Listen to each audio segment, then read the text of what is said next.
Hi guys! Nag-order na naman ulit ako ng Filipino food kasi naubusan na ako dito. Naubusan ako ng stock. Wala na tayong gagamitin pag nagluluto tayo.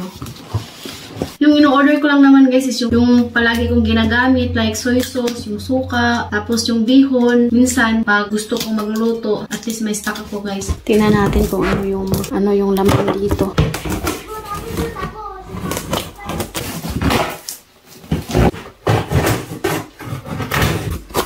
So, ayan.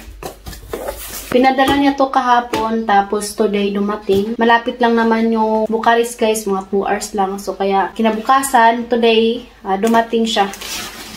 Ito yung laman. Nag-order rin ako ng lumpia.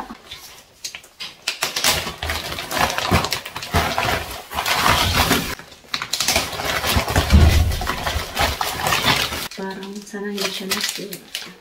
So, ayan guys. Ilagay natin po kagad sa ice para hindi masira kasi sobrang init dito.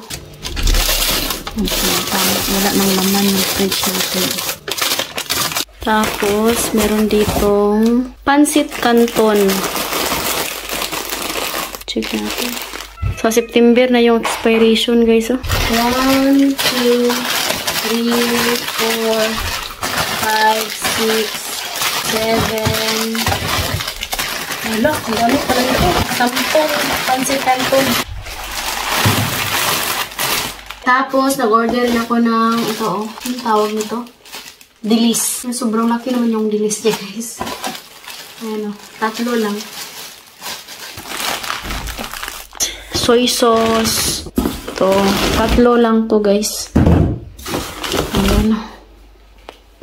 Tapos, 2 suka.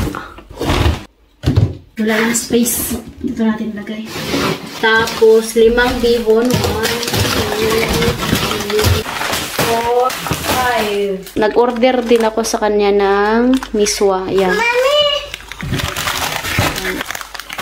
Ang sarap po.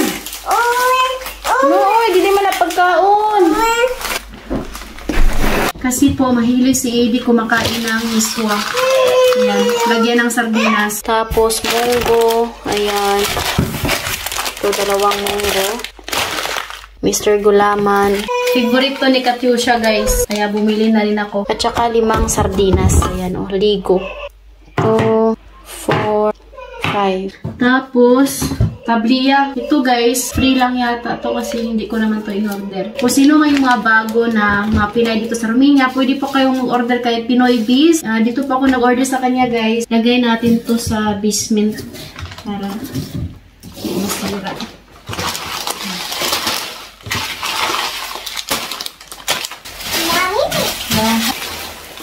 So, ayan. Thank you for watching. That's all video for today. Hope you enjoyed. Don't forget to like and subscribe our YouTube channel and Facebook page, The Petri. Bye, Mommy. Bye. Bye. Bye. Bye. I get mango. You like that? Yes. Gustong-gusto niya yung gulaman.